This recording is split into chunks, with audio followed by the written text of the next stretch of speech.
RFI et France 24 présentent Mardi politique.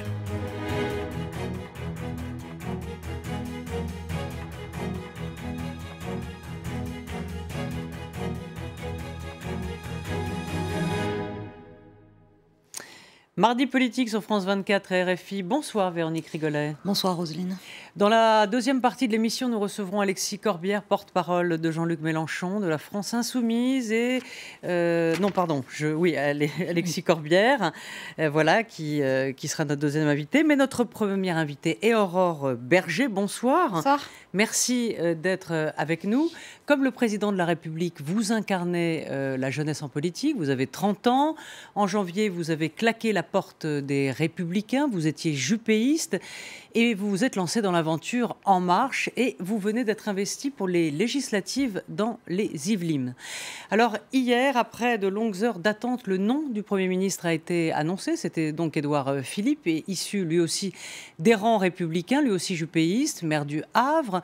Le gouvernement devait être annoncé en fin d'après-midi, mais un communiqué a annoncé le report de la liste à demain 15h. Alors, ce retard est dû, paraît-il, à la vérification de la situation fiscale des futurs entrants. En tout cas, c'est la version qui est avancée. Est-ce qu'il n'y avait pas là un manque d'anticipation ou au contraire, c'est qu'il faut prendre son temps, effectivement, pour ne pas prendre de risques? Moi, je pense qu'il n'y a pas de précipitation nécessaire, justement. Je sais que beaucoup de vos collègues attendaient avec impatience la nomination du Premier ministre et ont patienté un peu devant les grilles de l'Élysée et de Matignon. Mais je pense que ce n'est pas vraiment ça l'enjeu. Il n'y a pas d'heure qui soit la bonne, si ce n'est celle qui est décidée par le président de la République, qui est souverain sur ces nominations. Et là, en l'occurrence, en coordination avec le Premier ministre. Est-ce que ça peut montrer qu'il y a quelques problèmes, quelques ajustements, quelques complications ? C'est la formation d'un gouvernement qui est inédit dans l'histoire de la Ve République, puisque vous avez un président de la République qui n'appartient à aucune des formations qu'on était habitué à voir, qui choisit un Premier ministre qui ne vient pas de sa famille politique d'origine, même si lui-même n'était pas membre d'un parti. Et donc forcément, on doit avoir un gouvernement qui lui aussi sera inédit dans sa composition.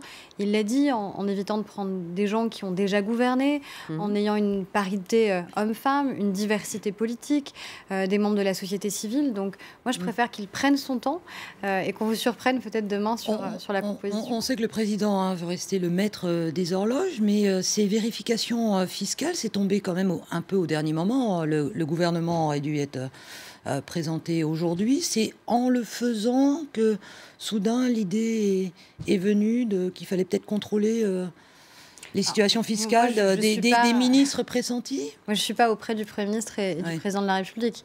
Je pense qu'ils sont en train de finaliser une liste qui est essentielle, qui est le premier gouvernement, qui est à la fois essentielle pour la dynamique que cela va donner pour les élections législatives, essentielle pour l'incarnation aussi dans l'exercice du pouvoir de ce quinquennat, du premier quinquennat du Président de la République.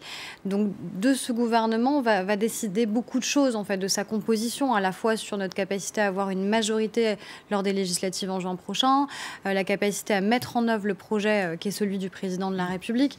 Donc moi, je préfère encore une fois qu'on prenne le temps. Je ne sais pas exactement ce qu'il en est dans des cas particuliers, mais je préfère en effet qu'il y ait ce temps qui soit pris plutôt que d'avoir des couacs qu'on a pu connaître dans les précédents quinquennats. C'est un gouvernement de combat pour les législatives ou un gouvernement pour le quinquennat ? Et c'est les deux qu'il faut. Et c'est la même chose aussi sur la nomination du Premier ministre. C'est-à-dire c'était à la fois la nécessité d'avoir un chef de file pour les législatives auxquelles on puisse tous s'identifier, qui incarne aussi ce renouveau démocratique, ce renouvellement, l'esprit de rassemblement. Je pense que clairement, avec Édouard Philippe, toutes ces conditions-là ont été remplies. Et c'est pareil pour le gouvernement. On nomme pas un gouvernement pour un mois. On nomme un gouvernement pour un quinquennat, pour mettre en œuvre le projet. Parce que notre objectif, c'est justement de ne pas avoir de cohabitation et de ne pas prendre le risque qu'à l'issue des législatives, on n'ait pas une majorité pour gouverner.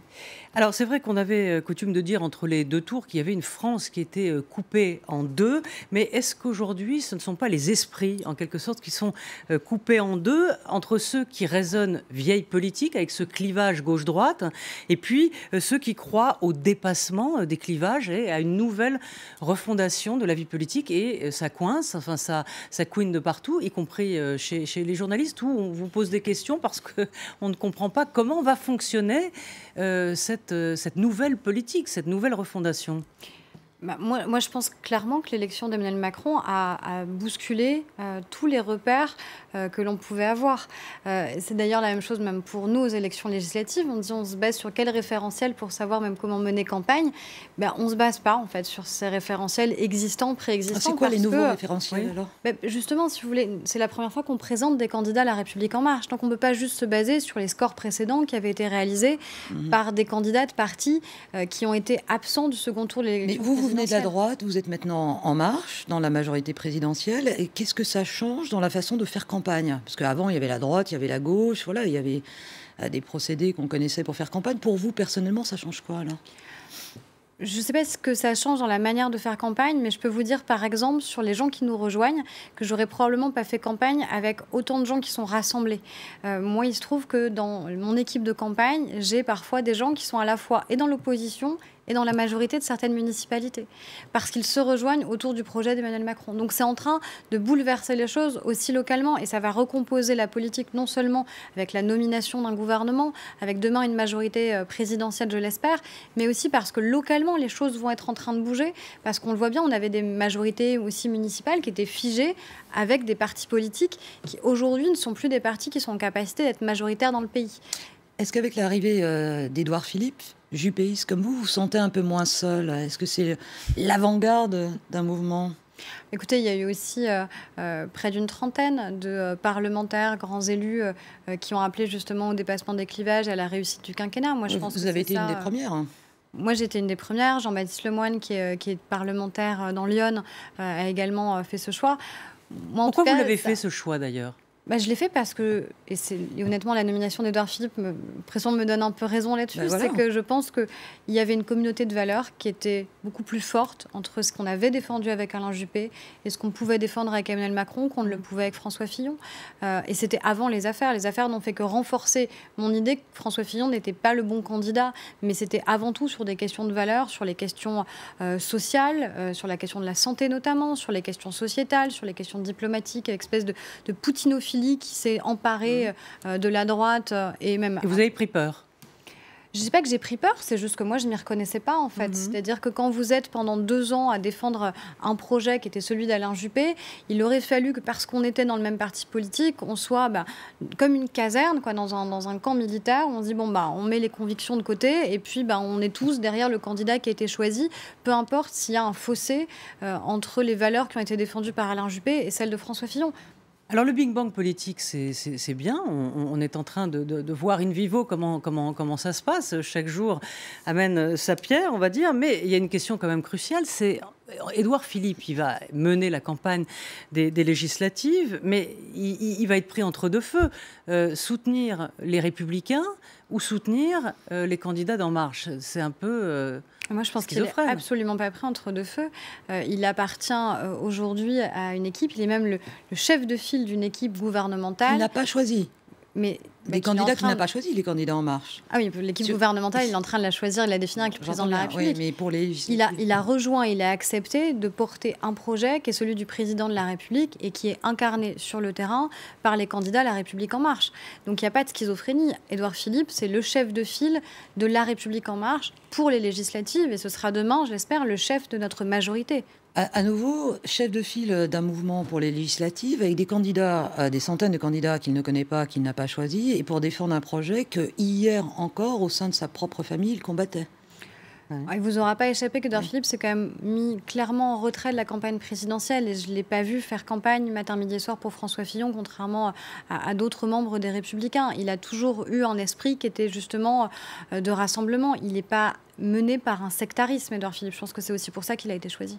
Alors écoutez, à propos de cela, ce que disait Alain Juppé, donc, qui a donné quitus en quelque sorte à Édouard Philippe, mais qui lui va défendre les Républicains. On l'écoute. Nous entrons maintenant dans une séquence nouvelle de la vie politique avec la préparation des élections législatives qui auront lieu dans moins d'1 mois. Pendant cette campagne, comme je l'ai dit à plusieurs reprises, je soutiendrai les candidats investis par LR et l'UDI. Ils portent une plateforme politique qui, pour l'essentiel, me convient. Voilà, donc cette coalition, lui, il dit je défendrai LR et UDI. C'est clair, c'est pas En Marche ou la majorité présidentielle. Il vous aura pas échappé qu'Édouard Philippe est Premier ministre et pas Alain Juppé. Ce sont deux personnes différentes, même s'il y a évidemment une filiation entre les deux. Donc moi, ça m'étonne pas de la part d'Alain Juppé parce qu'il a fondé l'UMP. Donc je pense qu'il reste attaché à ce parti et qu'il espère aussi peut-être le changer encore de l'intérieur. Moi, je prends le pari que malheureusement, le courant qu'on représentait au sein de la droite, on va dire les progressistes, humanistes, libéraux, européens, vous les caractérisez un peu comme vous voulez, mais en gros, c'est cette famille-là. Je pense qu'elle sera éternellement minoritaire au sein de la droite. Un parti qui sera demain dirigé par Laurent Wauquiez, clairement, n'aura pas ces orientations politiques-là. Alors justement, la droite se divise sur la position à adopter après la nomination d'Édouard Philippe à Matignon. Certains crient à la trahison, d'autres acceptent la main tendue par Emmanuel Macron. Pour celui qui mène la campagne des législatives pour les Républicains, François Baroin, eh bien pour lui c'est simple, c'est un dynamitage, dit-il, de son parti. On écoute. Ce que propose Emmanuel Macron, c'est du dynamitage, il le dit lui-même. Ça n'est pas une recomposition politique. Une recomposition politique, c'est quoi? C'est un schéma à l'allemande. On fait une coalition. Il y a des blocs, il y a une gauche, il y a une droite. Là, on se met autour de la table. Est-ce qu'il s'est passé cela depuis une semaine? Non. Est-ce que nous avons discuté sur le fond entre nos formations politiques En Marche, les Républicains, l'UDI, sur ce que l'on va faire sur la fiscalité? Non. Nous avons des désaccords profonds. Dynamitage, est-ce qu'Emmanuel Macron veut vraiment tuer la droite pour s'en nourrir et avoir sa majorité présidentielle demain? Moi, je pense qu'on a présenté des candidats. On a aujourd'hui 511 candidats qui seront investis, le reste étant investi dès demain. On aura des candidats aux élections législatives partout, La République En Marche, et qui portent le projet du président de la République, qui d'ailleurs n'a pas changé entre la présidentielle et les législatives, ce qui est très différent pour les Républicains. Donc, que François Baroin veuille sauver les meubles du parti et donc continue à soutenir les candidats qui sont les siens, c'est le jeu. Ça c'est normal, mais c'est pas la question que je vous ai posée.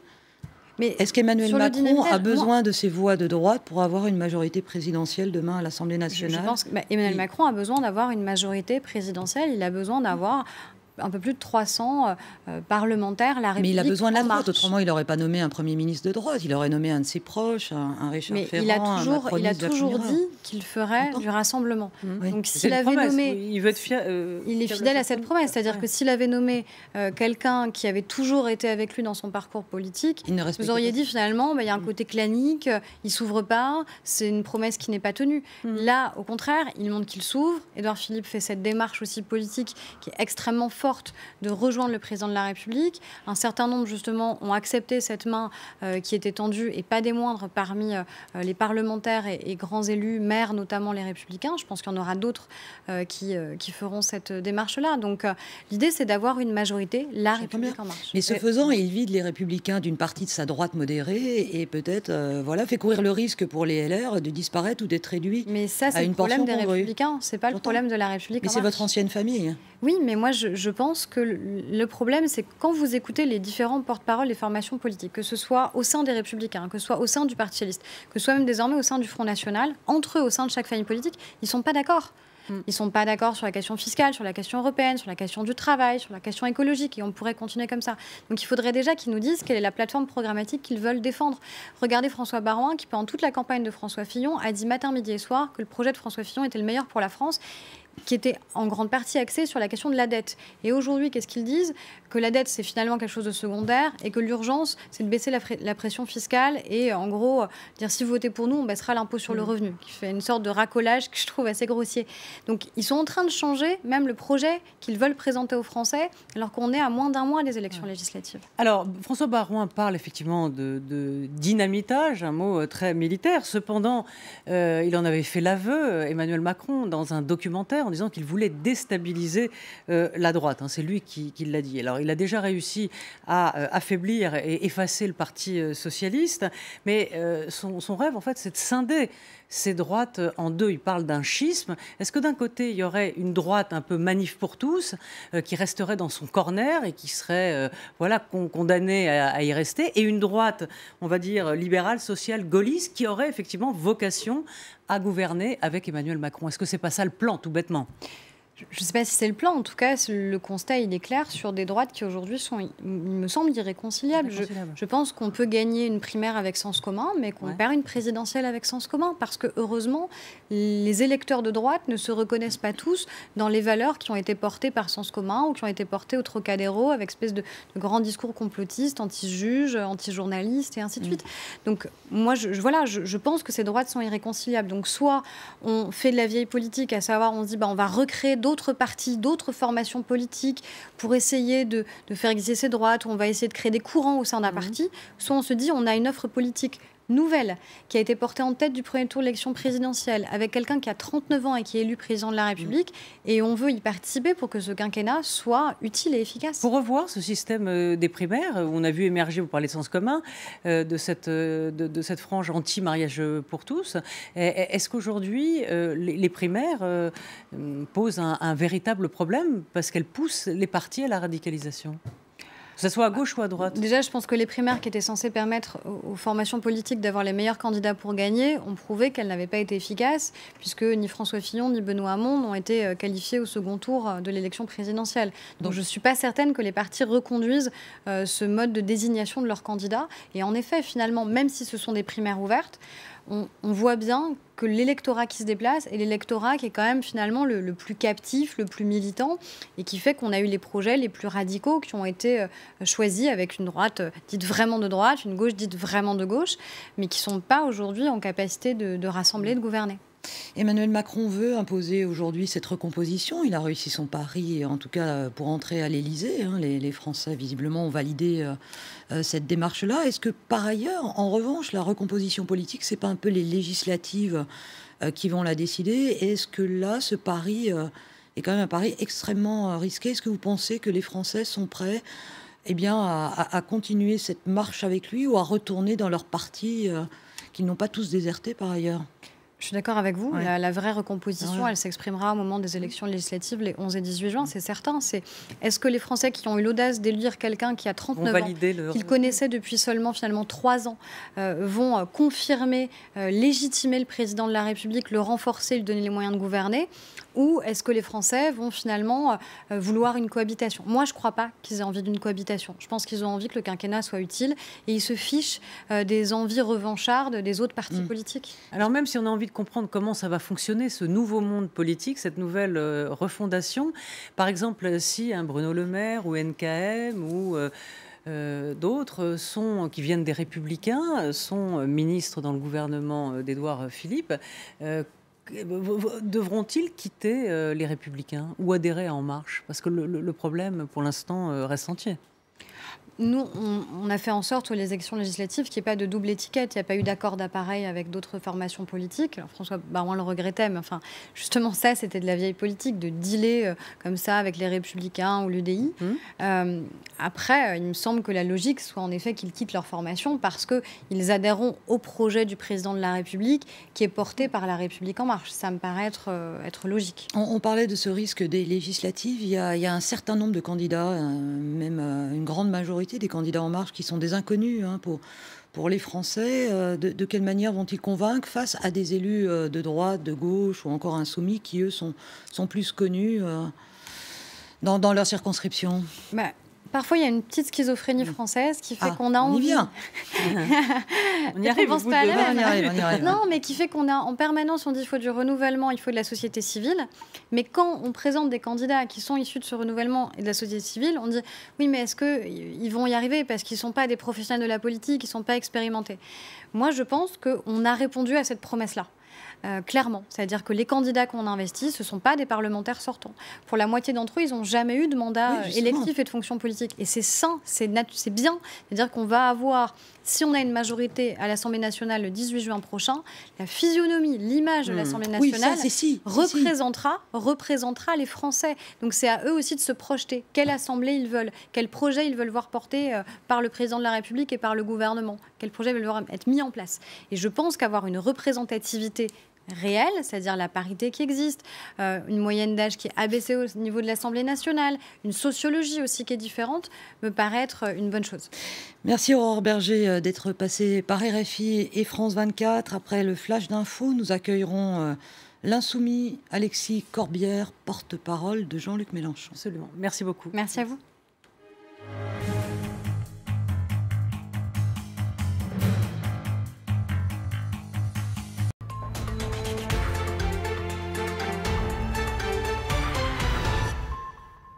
– 18h30 à Paris, l'actualité de ce mardi 16 juin. D'abord, on attendait pour ce soir de découvrir le nouveau gouvernement ici en France. L'annonce est finalement reportée d'une journée. C'est donc ce mercredi à 15h qu'on devrait connaître les noms des ministres choisis par Emmanuel Macron et Édouard Philippe pour incarner la recomposition politique de ce début de quinquennat. Une équipe censée conjuguer la promesse de renouvellement portée par le chef de l'État avec l'exigence d'exemplarité, d'où ce report de plusieurs heures, histoire d'éviter toute mauvaise surprise. On fait le point du côté de l'Élysée avec Karina Chabour. En reportant l'annonce de la constitution de son gouvernement, l'Élysée affiche ostensiblement sa prudence. Il laisse davantage de temps à la haute autorité pour la transparence de la vie publique, pour passer au crible la situation fiscale des futurs ministrables. Pas question de réitérer un cas Thévenoud ou un cas Cahuzac qui avait entaché le début du quinquennat de François Hollande. D'autant qu'un tiers du futur gouvernement sera issu de la société civile et que des possibles conflits d'intérêts pourraient émerger. Le chef de l'État se veut exemplaire sur sa question de probité, sans doute pour se distinguer de ses prédécesseurs, mais aussi sans doute pour se donner du temps pour trouver ce subtil équilibre politique, ni de droite ni de gauche. On le sait, les discussions sont compliquées avec son Premier ministre de droite qui cherche à placer des gens au sein de son gouvernement. Et dans une équipe resserrée de 15 ministres, eh bien, il n'y aura sans doute pas de place pour tout le monde. Et parmi les personnalités pressenties pour entrer au gouvernement, l'ancienne ministre Les Républicains, Nathalie Kosciusko-Morizet, candidate malheureuse à la primaire à droite. Elle fait partie des 120 personnalités de son camp, signataires d'un appel à répondre à la main tendue par le nouveau président Macron. Elle s'en est expliquée, c'était ce matin sur France 2. Il y a un débat à l'intérieur de ma famille politique. Il y a ceux qui voudraient qu'il y ait l'opposition, rien que l'opposition, et puis il y a ceux comme moi qui disent on ne peut quand même pas considérer que c'est une mauvaise nouvelle qu'il y ait à Matignon un Premier ministre de droite. Est-ce qu'on serait le seul pays où la droite considérait que c'est une mauvaise nouvelle d'avoir un Premier ministre de droite? Est-ce qu'on serait le seul pays où on considérait que c'est une mauvaise nouvelle de pouvoir peut-être ensemble faire enfin passer des réformes qui sont attendues pour le pays? Est-ce que l'exception française, ce serait le sectarisme? Moi, je ne veux pas ça. Je ne deviens pas macroniste. Et cet appel, je le dis très clairement, ça n'est pas un ralliement à rien ni à personne. Ce sont des élus de la droite et du centre qui disent on veut être constructif. Et pendant ce temps, le chef de l'État, lui, s'attelait au dossier de la candidature de Paris aux Jeux Olympiques 2024. Emmanuel Macron qui recevait à l'Élysée les membres de la commission d'évaluation du CIO venus à Paris pour évaluer les chances de la capitale française face à Los Angeles. Écoutez, Patrick Broman, il préside cette commission d'évaluation du CIO. Les deux villes ont, et parce qu'elles viennent d'un historique différent et d'une culture différente, ont une vision différente.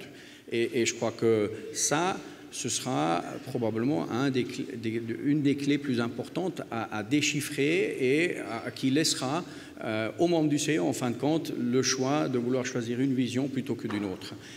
Il ne dément pas Donald Trump, accusé par le Washington Post d'avoir confié des informations classifiées au chef de la diplomatie russe lors d'une rencontre la semaine dernière.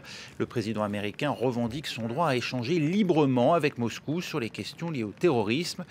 Une défense qui ne convainc pas jusque dans les rangs de son administration, même si pour l'heure, le secrétaire à la Défense lui fait bloc. Retour au calme en Côte d'Ivoire, les soldats qui s'étaient mutinés auraient obtenu satisfaction. En tout cas, ils sont rentrés dans leur caserne après 4 jours de troubles pour obtenir le paiement d'un reliquat de primes que leur auraient promis déjà les autorités lors de leur précédente mutinerie en janvier dernier. Le coup de force de ces anciens combattants de la rébellion a fait craindre un retour des violences dans le pays.